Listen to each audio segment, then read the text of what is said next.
이스라엘 백성이 하나님의 놀라우신 능력을 통해서 애굽에서 나오게 되었습니다.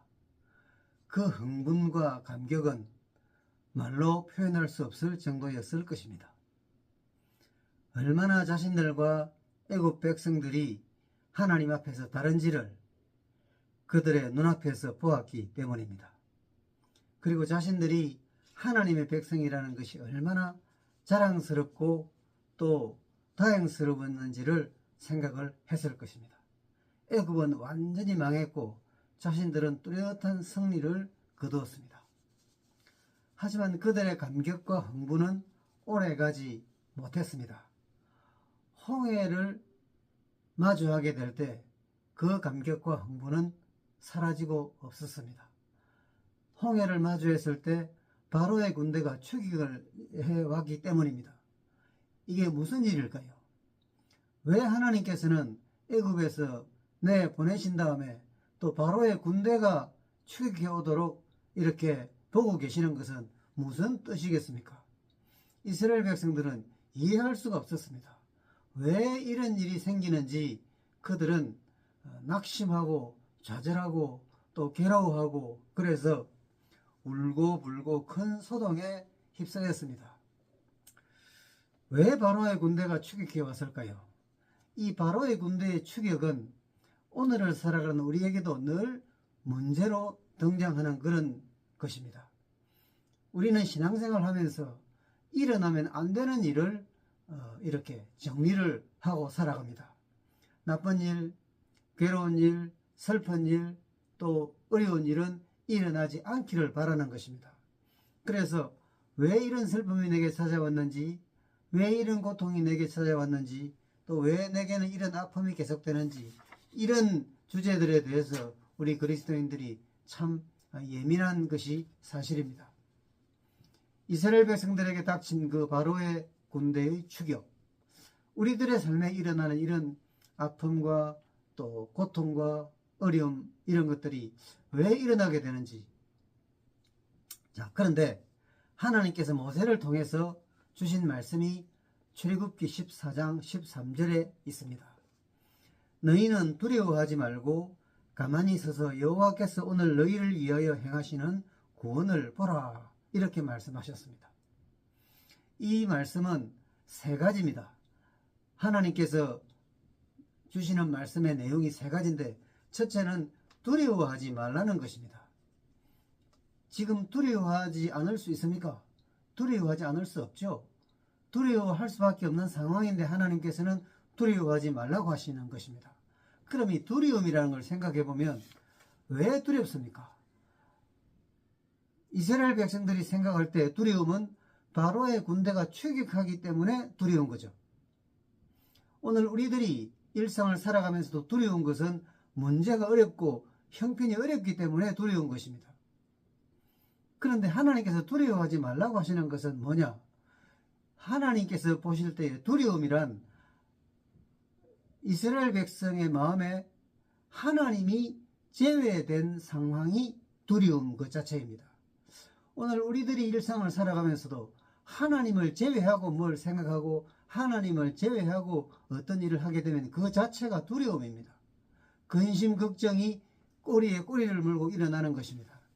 자, 그렇기 때문에 바로의 군대가 문제라고 생각해서는 안 됩니다.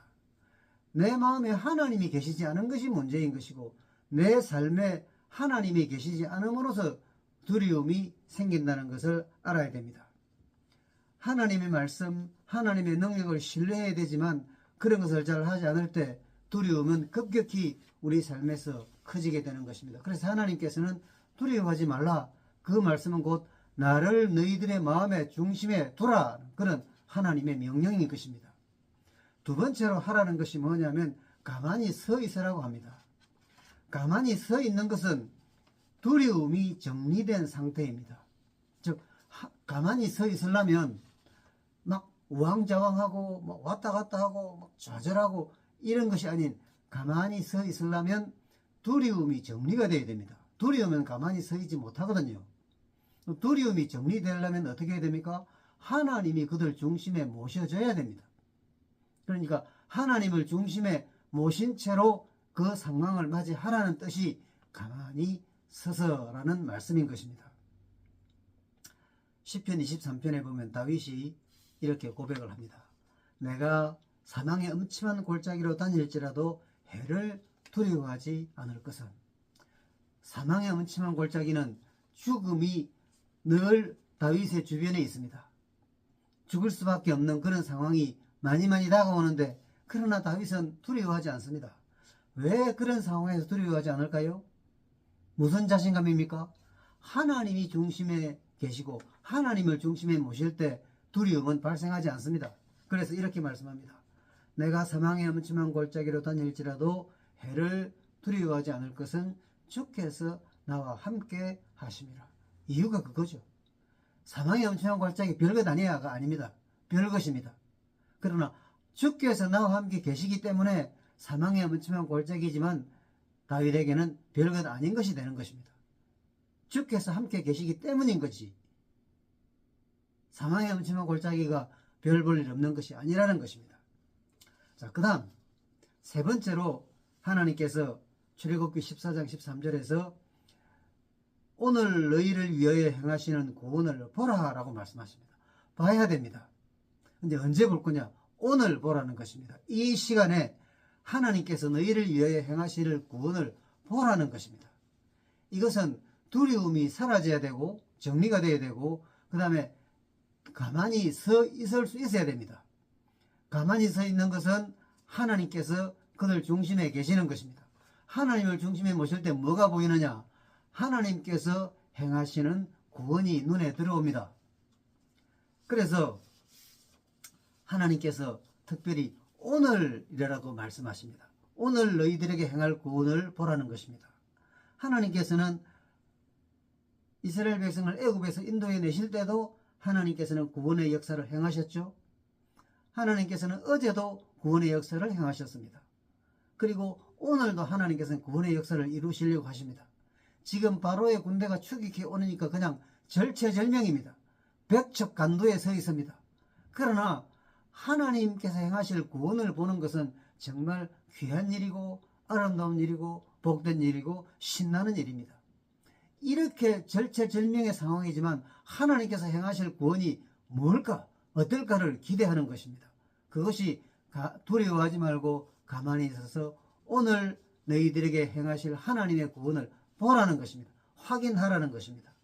그래서 하나님의 구원은 사랑하는 여러분, 저와 여러분이 함께 꼭 마음속에 담아야 될 것은 단 한 번도 우리를 향해서 구원의 역사를 멈추신 적이 없습니다.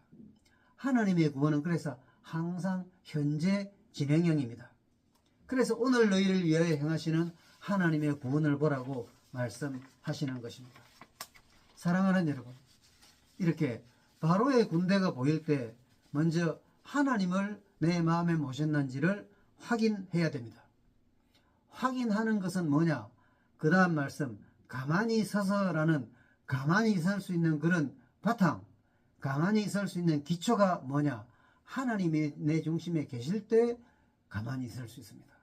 두려우면 가만히 설 수가 없죠. 바로의 군대보다 하나님께서 펼치실 구원의 역사에 무게를 두게 되는 그런 변화가, 복된 변화가 내 안에서 일어나는 것입니다. 많은 그리스도인들이 저를 포함해서 가만히 서 있지를 못합니다. 가만히 서 있는 것을 참 어색해하고 또 불안해합니다. 이런 상황인데 어떻게 가만히 설 수 있냐? 저런 형편인데 어떻게 가만히 설 수 있냐? 말은 됩니다. 그러나 신앙은 말로 하는 것이 아닙니다. 말씀을 믿어야 됩니다. 하나님께서 행하시는 구원은 현재 진행형입니다. 그렇기 때문에 어제도 행하셨고 오늘도 행하시고 내일도 행하실 것입니다. 그렇기 때문에 중요한 것은 뭐냐? 하나님을 내 삶에서, 내 결정에서, 내 걸음에서 제외시키면 안 된다는 것입니다. 내가 예수를 믿는데 하나님을 어떻게 내가 제외시키냐? 많이 그리합니다. 여러분 자신을 깊이 묵상해 보십시오. 많은 경우에 하나님을 많이 제외시키는 것입니다. 그래서 바로의 군대 같은 이런 어려운 상황에 주어질 때 막 당황하고 슬퍼하고 괴로워하고 낙심하게 되는 것입니다. 사랑하는 여러분, 시편 16편 8절에서 다윗이 이렇게 고백합니다. 내가 여호와를 항상 내 앞에 모시며, 여호와를 항상 내 앞에 모신다는 것은 항상 하나님의 말씀을 묵상하고 말씀을 믿고 하나님의 구원의 그 현재 진행형인 그 특징을 잘 기억하고 그것을 신뢰하고 의지하는 것입니다. 그러면 하나님으로부터 새로운 구원의 역사가 나타나게 될 것입니다. 아무쪼록 오늘도 여러분은 가만히 서 있으려고 힘 쓰시기 바랍니다. 가만히 서 있지 못하겠으면 원인이 뭐냐? 내 안에 있습니다. 상황이 문제가 아니라, 형편이 문제가 아니라 나 자신의 신앙이 문제인 것을 꼭 점검하시기 바랍니다. 그리고 오늘 행하시는 하나님의 구원을 보시는 놀라운 은혜와 축복을 누리게 되시기를 바랍니다.